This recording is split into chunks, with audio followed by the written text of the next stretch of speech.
Welcome in the next video, where we are going to talk about partial taking and risk calculation. So first of all, what is partial taking? Partial taking is something where you close your position, but not the whole position size, only just the portion of your position. Meaning, let's just put this into an example, meaning you are risking 1% of your account, and that 1% risk will equal to one trading lot. Obviously, this differs for each person and each account size, but now in this example, let's just use one trading lot. What partial taking means is that when you're entering in a confirmation trade on the 15-minute time frame, you're going to take partials on the minus 0.27, which means you are not closing out the full one trading lot. You are only closing out a portion of this one trading lot, which I will tell you the exact number that what you should close out. Okay, so let's just assume that you are taking partials. We have two options for partial taking, and I wrote it down here. I gave you two options because what works for one individual will not work for another one. What works for another one will not work for a one. So, meaning every person, every mentality, every emotional side of the person differs from each other. What works for one won't work for another. Therefore, I'm giving you some options that what you can do in these market conditions listed right here.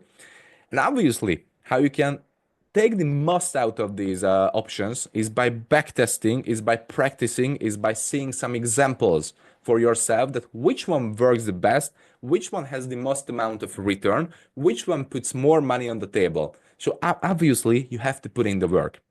But partial taking, what is the first option of partial taking? Taking no partials at all. The first option of partial taking is taking no partials and letting the trade run to the 4-hour external TP. And this option is suggested in strong trends, where, for example, a structure is incredibly bullish, creating a series of higher highs and higher lows for a really long time. Therefore, the chance of hitting the 4-hour external high point on one trade is really nice. A chance of hitting that 4-hour external TP is high. Therefore, you don't want to cut your winners. You don't want to cut those confirmation trades on the 50-minute time frame because you want to make the most out of those trades. You want to make the most out of the money. So you don't want to cut your winners. Second option for partial taking is that you are taking partials on the minus 0.27 level, which I told you earlier that this is the partial taking level. On this level, you are removing 1/3 of the original position size that you are opening.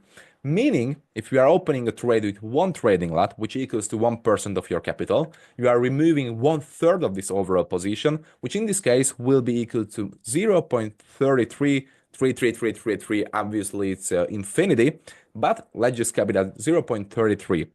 What it means that taking partials on the minus 0.27 is that you're closing out this amount of your capital. And by closing out this amount of your capital, you are partial closing some profits that will be on your account, will be visible on your account. And you are letting the rest of the lots, which in this case, in this example, will be 0.6666666, obviously infinite number, but in this case, it will be capped at 0.66, and you're letting the rest of the lots, and the 0.66, run up to the 4-hour external TP right here. And now, once again, these two options are just suggestions that you can make the one, you can make the second, you can choose this, you can choose that. And this should be confirmed by you by backtesting. Because backtesting right here in these cases is your most powerful tool because you can test out the whole strategy, a whole risk management state on your own skin. And you can make databases based on these backtesting results that which option serves you with the most amount of risk ratio return, which option serves you with the most amount of money that you can put into your pockets. So this should be backtested by you, but these are just suggestions that what you can do if price is really trending, creating a nice series of higher highs and higher lows. What you can do when, I haven't told you the second suggestion, the second option, it's suggested when price is ranging or during weak trends. What it means is that when price is ranging, it creates a bearish structure, then immediately bullish structure, then again a bearish structure, then a bullish structure. So basically it's ranging and the market structure is not decided yet. In these options, in these market conditions, it is recommended to take those partials because you want to make sure that you will have some money in your pockets. You want to make sure that you put something away from the trade, because the 4-hour external TP in these market conditions are not guaranteed. It's not granted that it will happen. Therefore, you want to feed your pocket with some money, right? Okay, now this is the partial taking. We can't overcomplicate this. Simple Fibonacci level. It will be always kept at the minus 0.27. It cannot be another level. It is always kept there.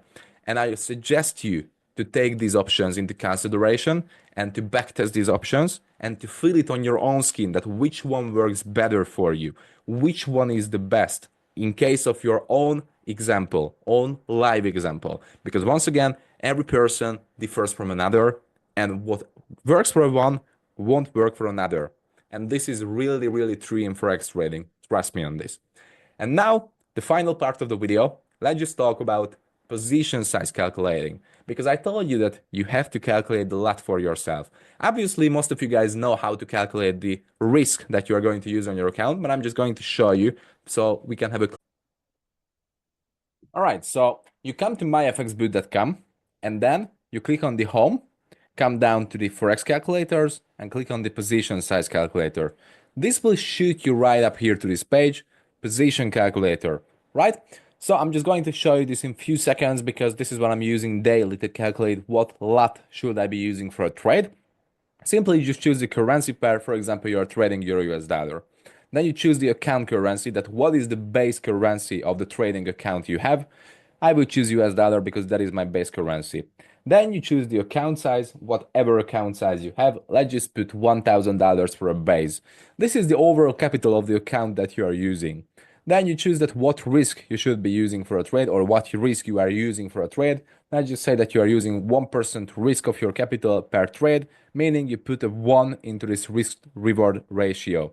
Then you put the stop loss. You simply write down the stop loss, whatever stop loss you have. Let's just say we have 37 pips of stop loss. This is the pip size. So just take a look at what pip size of the stop loss is on TradingView and just put that number into here. Then this trade size is not being touched. It always stays 1. You don't touch it. Then you press on the calculate button and it will calculate the overall risk, overall lot sizing you should be using. In this case, if you have a $1,000 account, you should be using 0.03 lot for this account size if you want to risk 1% of the account. That's it, guys. Really easy.